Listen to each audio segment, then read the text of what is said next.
Welcome, one and all. We got a great turnout as usual. And please hit *6 and hit 1 so you can actively participate in this call. And we want your questions. We want your comments. We want your struggles. We want your wins. That's what we're here for, to help all of you get more productive and make more money with this great lead source. Good. We got a few more people in the queue. Thank you, guys. We got 3 in there now. Tim, anything you want to share with the group before we get to the participants?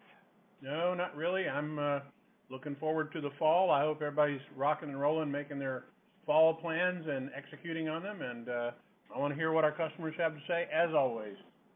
Excellent, and hopefully you're going to have a nice surprise for us before the next call. But we'll leave it. Maybe at that. so, Jim. Maybe so. You never know. We'll leave it at that. I won't make any promises. You just can't help yourself, can you? I can't help it. Chad, anything from a trading perspective that you'd like to share with the group? No, I'm good. I would like to say I think these calls have definitely improved over time, and certainly from where we were last year, and that's because you guys, I think, we definitely want the participation. We want to know, what's working for you. And any of you, what we find is a lot of folks, once they get successful, they tend to not come back to these calls as often. So the folks that, the veterans that are on here that have figured it out and that are sharing, thank you so much for that. And for everybody that benefits from that, I just want to remind you to, remember what you got from this, and bring those success stories and lessons that you've learned out there. Bring those back to this call. Yeah, Chad, I've heard rave reviews. I think your mastery classes every month are getting better than the month before. Do you have an ETA yet on the October October date yet? Or? I haven't scheduled October. It'll probably be the 3rd week. Looking at my schedule, so it's I don't have a calendar in front of me, but that 3rd week of October should be the mastery class. Excellent. Yeah. Anybody looking to take this business to the next level? We looked at our statistics when we all met recently, and the people that take that mastery class are about 3 times more likely to still be around a year later than the people that don't. So knowledge is important, and getting the experience and being able to practice and getting Chad's wealth of knowledge is a big advantage. Yeah, and I want to add something also to that. We look carefully at our subscriber data and our subscriber information, and while there's some of this is anecdotal information, and we're not privy to all of our subscribers' businesses and all of that, I can say without any question that the folks who do go through mastery are certainly more likely to be quicker successes than some of those who don't. And even though you may think that you've got your business dialed in and you understand everything that you need to know, I can promise you that there are tips and tricks about dealing with folks in probate, and dealing in particular with some of the questions that we get asked over and over that we can help you with. And, the short commitment of time you make to that class is going to bear great fruit for you as you go forward. This is not a short-term business, it's a long-term one. You're going to eventually hear everything that we've heard, but until you have, use the benefit of our knowledge. And Chad, I think that started out as a 3-hour course, and I think you shared with me the last one was about 8 hours. We're right around 6 now, and it really, when I redesigned it, it was to make it more interactive so everybody can get more from it, including me. And now we have live role plays and, probably 20-some questions per session. So it really depends on the audit, on who the class is and how deep they want to go. I'll spend as much time as we need, but probably about 6 hours is what we're averaging. Excellent. And Tom, anything you want to share from a customer service perspective? Really nothing new today, Jim, but again, if anyone needs anything, please just send us an email at support@alltheleads.com. We track those things, and we'll try to get back to you as quickly as possible. Excellent. So we have 3 people in the queue. We've got room for at least another 3.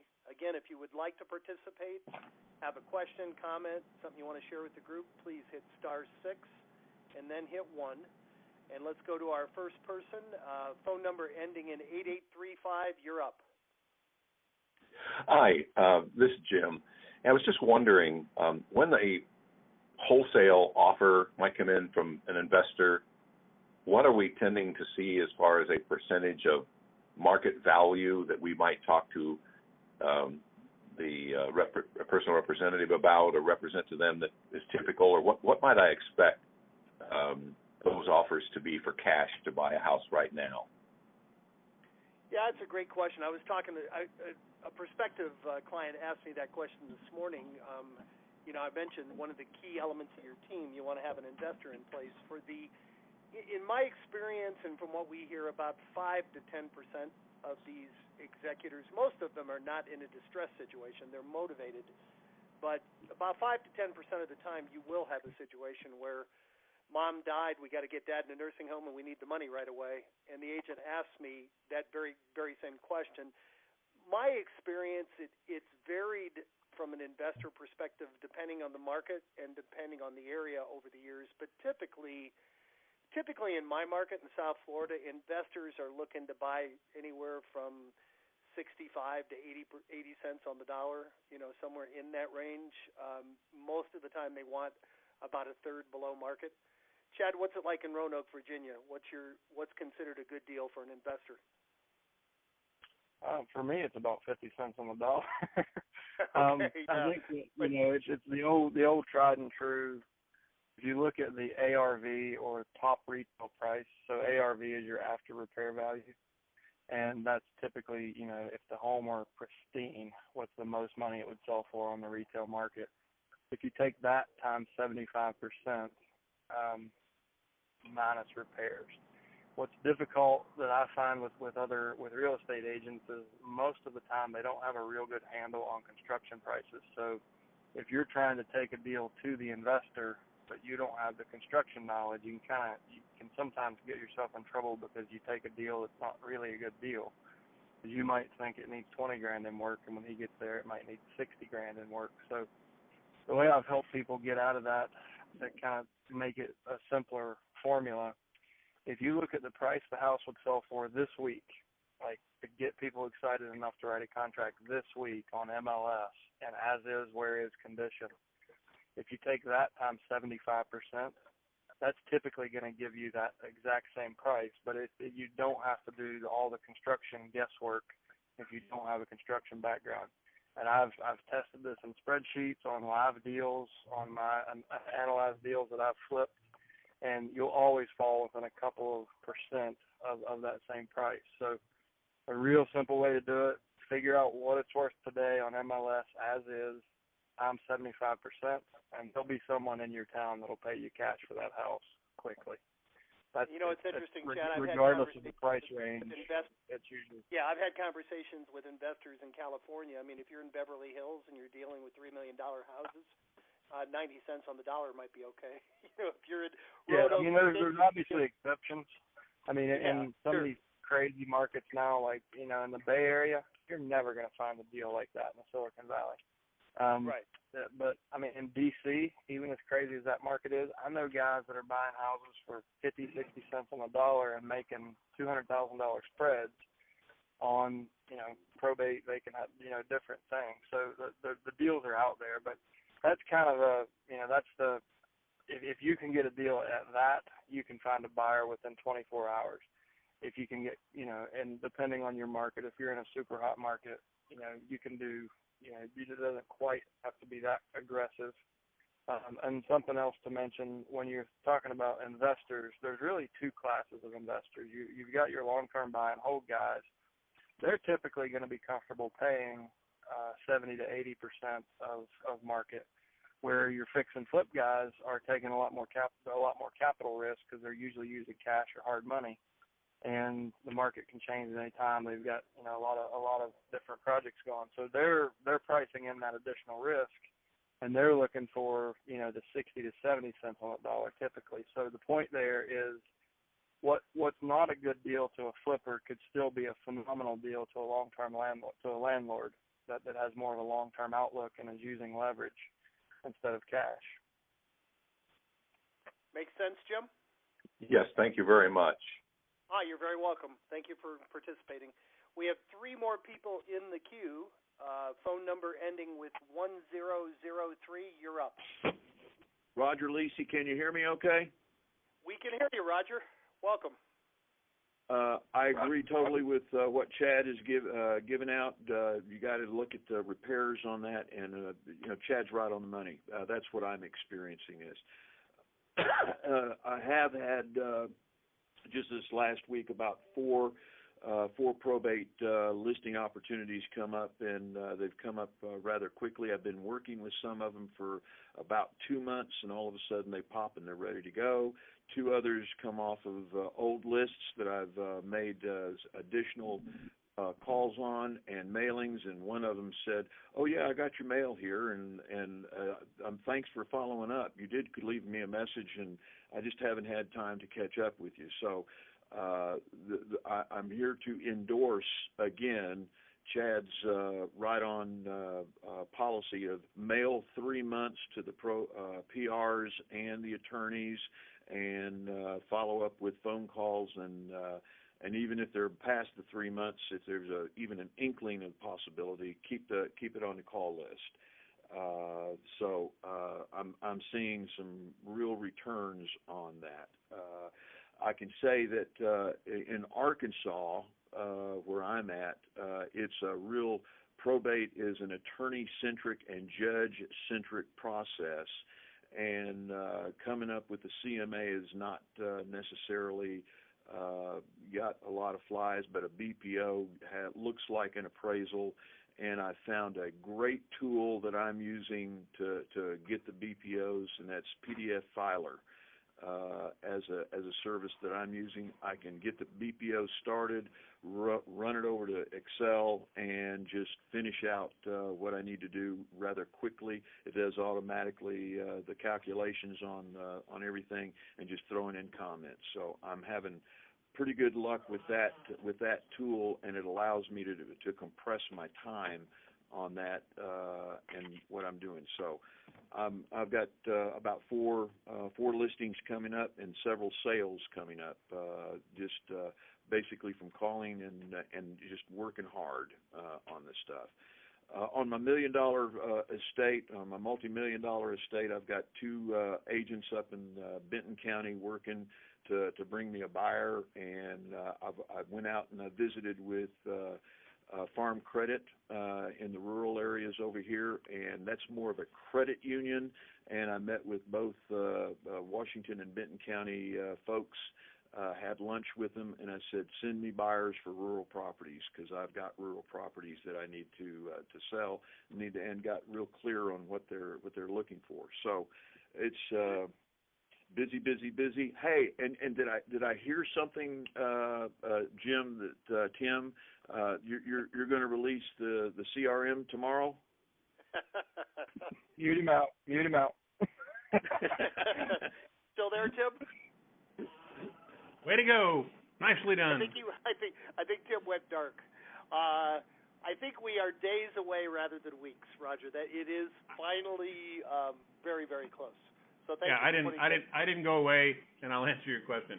Yeah, I mean the code is ready. What we're doing is putting the finishing touches on some of the videos and stuff, so that the data we're showing folks will actually match the CRM, so that we can train for it. And we're kind of stopped on that for a couple of days. As soon as we get that done, we'll release it. So yes, that's your answer. Oh.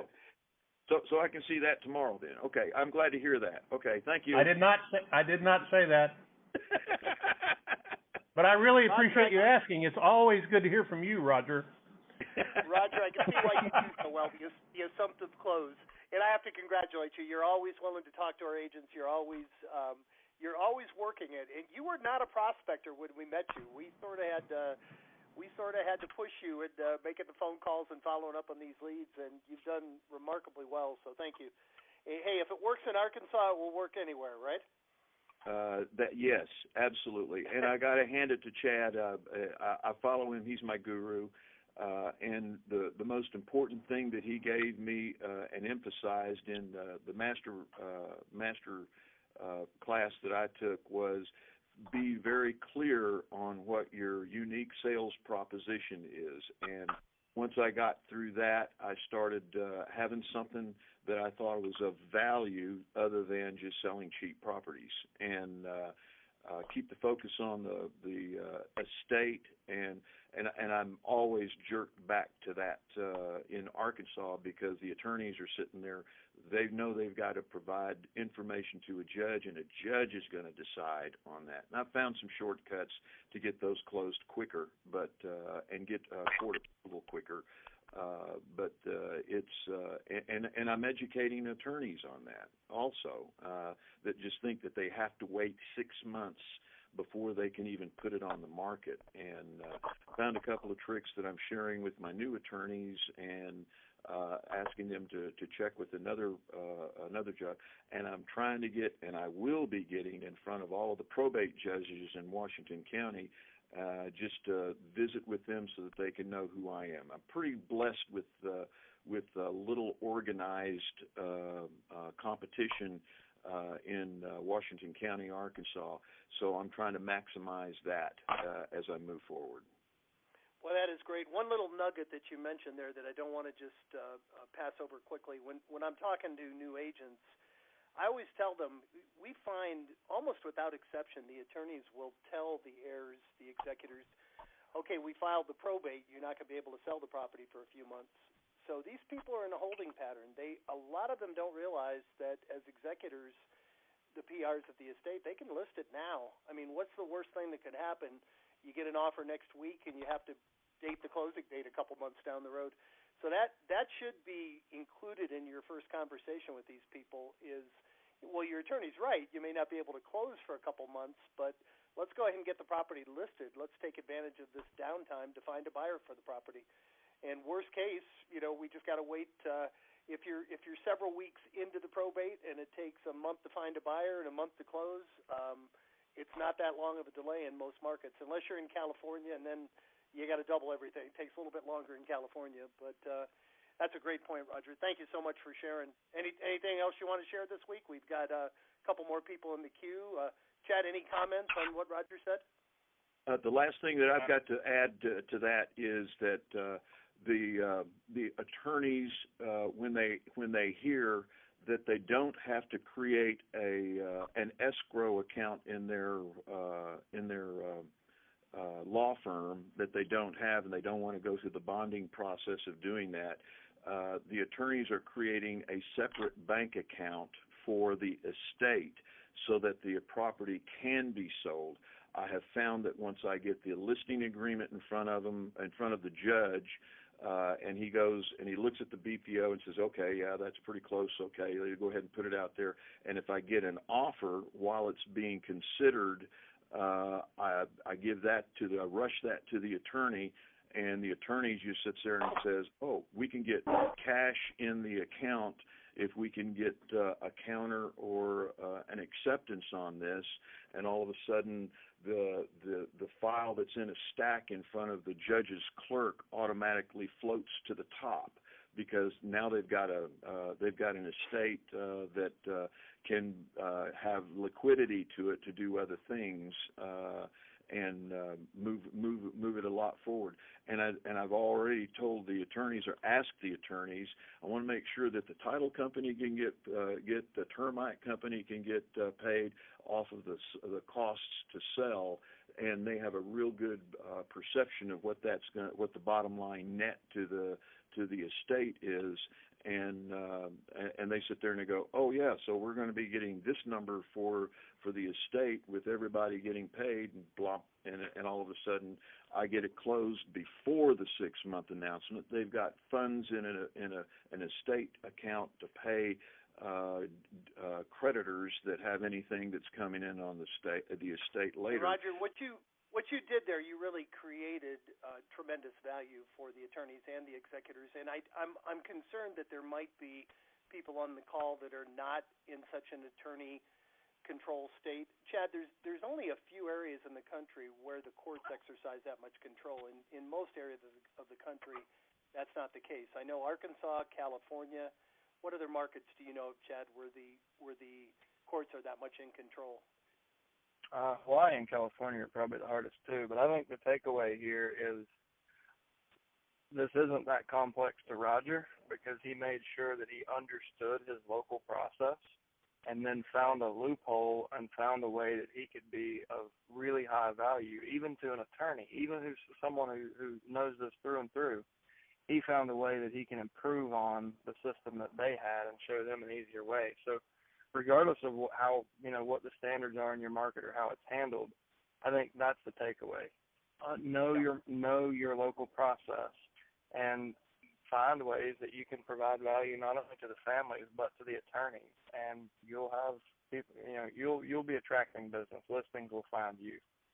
Well said, Rodger. Thank you so much. We do have a couple other people in the queue, but thank you as always for being so forthcoming and sharing so much great information with us. We appreciate it. All right, next in the queue, phone number ending in 3787. You're up. Hi guys, how you doing? This is Seth from New York. Hey Seth. How you guys doing? So I'm just calling in. This is, you guys know that this is I'm a little over a month in, and I love the leads, great source of leads. But I was just curious. I know this is probably a tough question to answer. What's sort of the average lifespan of a lead from first contact to actually closing, to getting them to sign on the dotted line? Because I've noticed, I'm speaking to a lot of people, but the process seems to be taking longer than normal sellers. They need more time, either because of courts or because of personal issues, whether it be cleaning out the apartment, or just sort of getting over that psychological barrier to actually go forward and sell. So, what are you guys seeing as sort of the average time to conversion? And is there any little tricks or tips that allow you to speed things up with a seller who's maybe going through some tough times? We spend an hour on those tips and tricks in Mastery Session 3. For me, my average was about 48 hours from the initial phone call until it was on MLS. We would we would find a reason to go there and meet with them and see what their problems were. We would be the solution, and the listing agreement would be signed there. So we handle it in the objections part of Mastery. We go through all of those things. So the shark attack objection of people, hitting you and saying, why would you mail me? This is absurd. To we got to get the property cleaned out. To I got to talk to the rest of the family. To we're going to wait for the summer market. All those objections, and we role play through each of them. And as much as I'd like to do it here, we don't have the time. But it's the best thing you can do is really understand that objection or that procrastination, and then find a reason that's look at it and say, okay, well, and almost never is procrastinating in their best interest. You're almost always better off to go ahead and get the home cleaned out, get the home on the market, get a contract. And even if the court can't approve it, just like Jim said earlier, for whatever reason, attorneys don't understand or they misguide people, in my opinion, that you can't list a home and you can't market a home until the judge is, until a certain stage in the process. And it's just simply not true.